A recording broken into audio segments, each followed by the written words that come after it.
just before I ask you some questions, Ron, thank you so much for being with us today. I really appreciate it. And today, for everybody out there, today we're in conversation with Ron McIntosh about the greatest of all time. No, we're not talking about Tom Brady. We're talking about Peter Drucker. We're talking about Peter Drucker, right, Ron?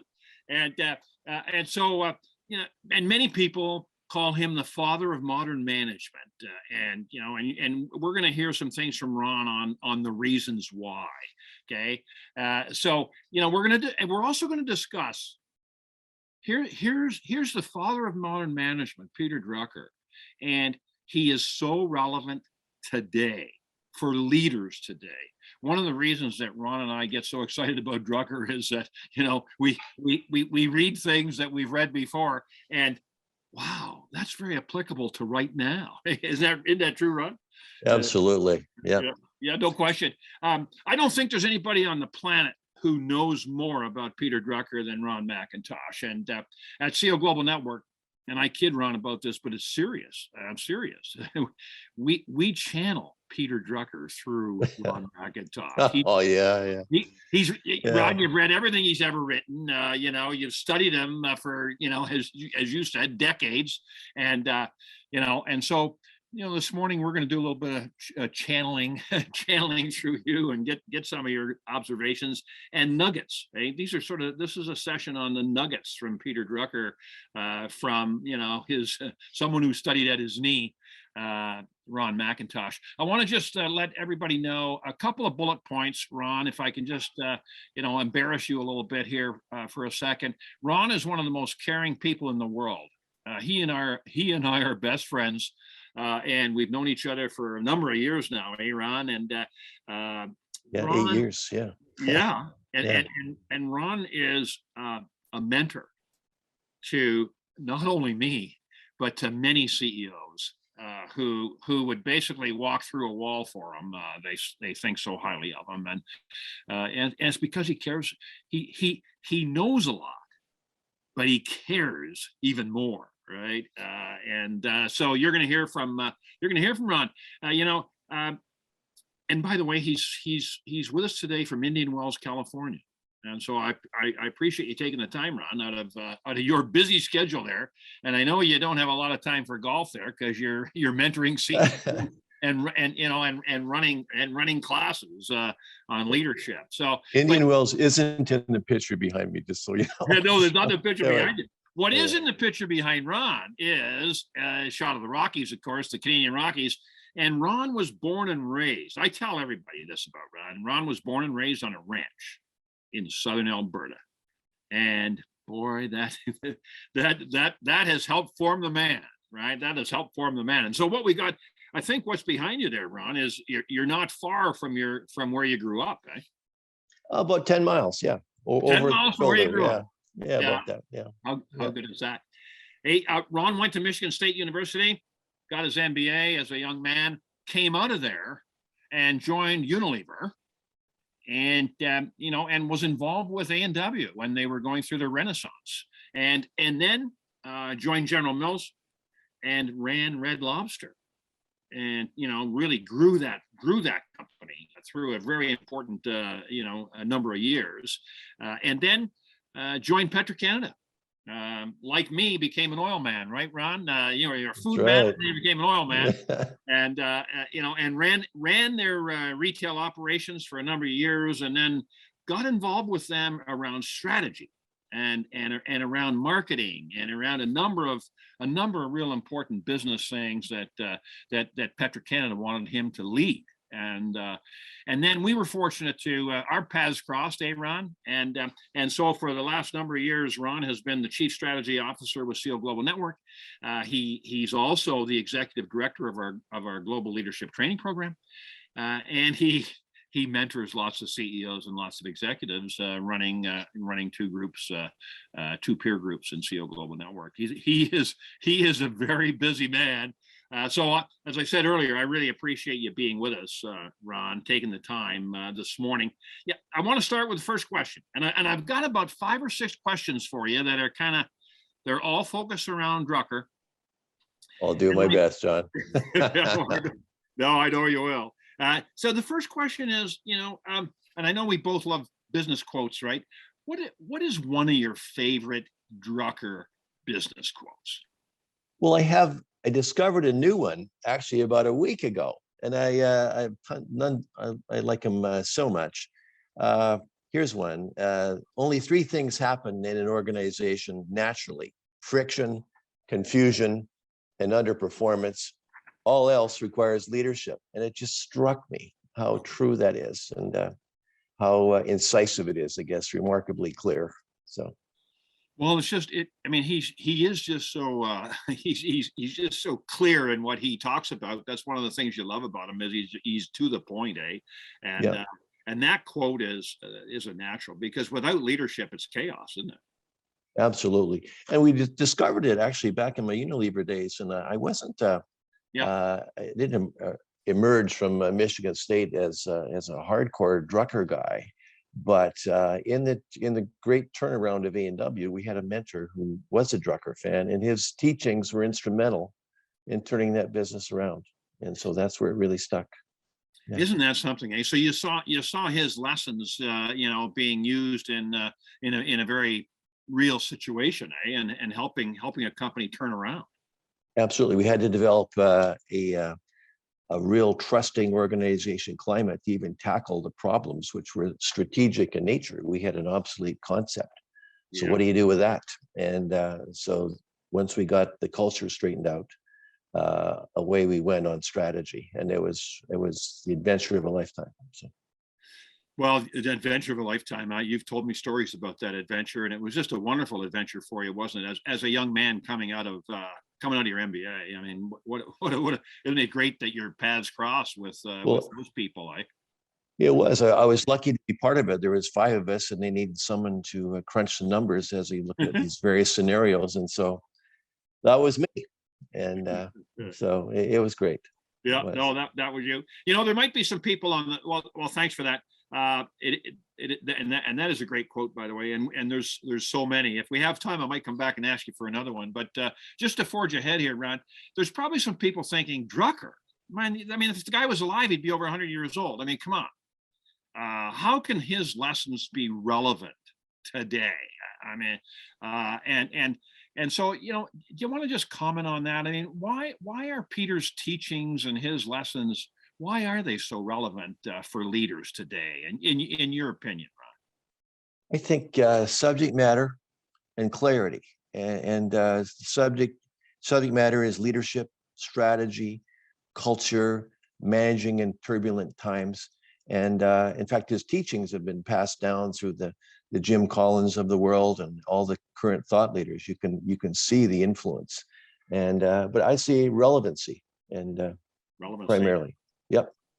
Yeah, relevancy, and I mean, leaders do need to develop new skills. There's like the post-pandemic leader. What do they look like? And there's new things that need to be picked up, but they're foundational things for leaders, Ron? And Drucker is foundational. Like it's a solid as a rock foundation for leadership, isn't it? Well, it is. It's held up perfectly, and he talks about the need for leader integrity, spirit of performance, strategy that has to break down into doable tasks, and all that, all the people stuff. He was, and the strategic stuff. It's masterful. It applies today, and I talk to the people I get to work with all the time about it, and I think at the beginning they wondered if I was on a mission, but now they understand, and we have great conversations and make progress in their business. And it's extremely relevant for today, isn't it? I mean, it's the same. It's so relevant. I mean, if these foundational things are broken, all those new things that you learn around leadership aren't going to work, right? They're not going to work. Yeah, he's like the chassis of the car. The model of the car may change, but the chassis is solid. That's right. Yeah, 100%. So you've studied Drucker, since your A&W days, your Unilever days, and that's a couple of decades now, Ron. And so let me ask you this question: If you were pushed to share with us your number one takeaway from your Drucker, your number one learning, if you will, what would that be? Purpose of business is to enable human beings to do extraordinary things, and that the decisions that affect people are the true controls of business. And it's evolved in CEO Global Network, John, too, with our curriculum. It's about EQ, it's about the people, it's about leadership integrity. And when you get those pillars in place, good things can really happen. Well, 100%. I've heard you speak many times. I've been in your presence where you talk about the spirit of performance. I mean, a classic article by Drucker, and the book's right behind me. Can you see it over my shoulder? Yeah, there? I can. You see it? The big blue one. I can see it. That's the copy you gave me, by the way. And by the way, just because I wanted him with me close by, I've got the Daily Drucker right here. You talk about relevance. I read the Daily Drucker every day, every year, every day, right? And lessons that are so relevant for right now. You'd think he wrote it yesterday. Amazing. But can you speak to us for a second around just that whole spirit of performance? I know it's a lesson that you teach, a major lesson. Talk about relevance for today. Well, the spirit of performance, Ron. It's about integrity of leaders. It's about, the leader's role is to enable people to accomplish extraordinary things. And I think the principles hold up. Decisions that affect people are the true controls. And it's about servant leader. It's not rank and privilege. It's about achievement. It's about breaking work down into tasks. It's about dealing with non-performers. All the stuff that's relevant in the lives of the great people I get to work with. So we talk about it all the time. It just seems to be timeless. And what are the things that effective leaders do and not do? Yeah. And that pops up all the time. So I found it truly timeless. And perhaps it's his writing style. It's so clear and direct. It's very easy to follow. It's very useful. It's very useful. When you talk about clarity, and how he is to the point. And I've told you, I had the privilege of spending 3 days with Drucker in Chicago way back. Oh my! He was sitting on a stool at the front of the room. There were about 40 of us in the room. It was just awesome. And he just talked he was being interviewed like you are today in a way. I mean, he was being asked questions and then he would just go, right? He would just go. It was just amazing but you think about clarity and, let's just talk for a second about Peter's definition of the purpose of business. You kind of alluded to it a minute ago, but can you just tell us a little bit more about, Peter's, why do businesses exist? What is our purpose? Well, sure. Purpose is to create a customer, to satisfy a customer want or need. What's really interesting is he separates that from the requirements of business. The requirements you've got to be profitable. That's the oxygen or the fuel that makes business go. But that's not the purpose. And so when you have purpose designed business and purposeful leadership, and the numbers and all the disciplines of that, good things happen. All the stake, it's win-win-win all around. Customers, stakeholders, the owners of the business, society wins. And so I think Drucker was uncanny in sorting that out, 50 years ago, and it still applies. Yeah, no, absolutely. He certainly did sort it out. Let's turn to strategy for a second. Okay. Yeah. I mean, you're a strategy guy, for sure. You're our strategy guy at CEO Global Network, and have done that, had that responsibility in many other places. And Drucker was a key strategy guy, right? And so a nugget around strategy. And when I asked the question, another quote that Drucker is credited with is, the whole comment, well, the comment about culture eats strategy for breakfast. I think that was a Druckerism. Yeah. And but what did he mean by that? What did he mean by that? Well, he meant that without a achievement-oriented, customer-focused culture, where and without high performance standards, that kind of thing.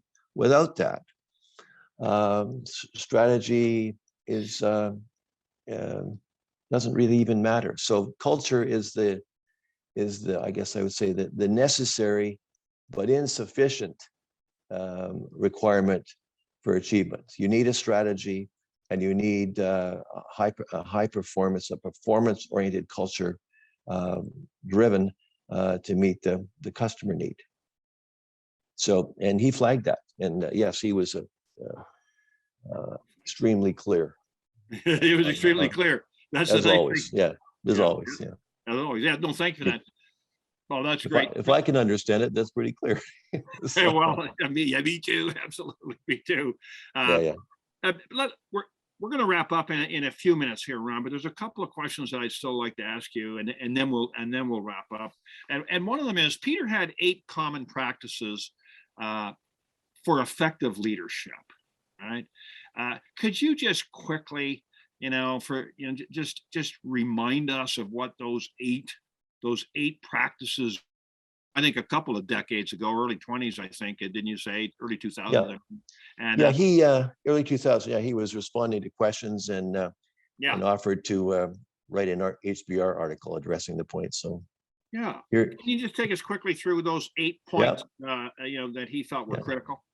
Yeah, just the preface was he really was frustrated when leaders viewed leadership as rank and privilege. So he's a servant leader advocate. Here they are. You ask what needs to be done. So you're not going into a job as a leader saying, well, here's what I want to do. Now, how about we ask what's needed? 2, what's right for the business? For it's think of a triple or quadruple bottom line, but customers at the top of the food chain. Action plans. Can you develop an action plan? Break down a strategy into doable steps, into units of work. Take responsibility for decisions. The buck stops with the leader. There's no debate. Take responsibility for communicating so that people know what's going on. Focus on opportunities, not you got to take care of problems, but you focus on opportunities. So that's today and tomorrow's breadwinner services and products. Run productive meetings, and effective leaders don't even think to say I. They say and believe it's all about we.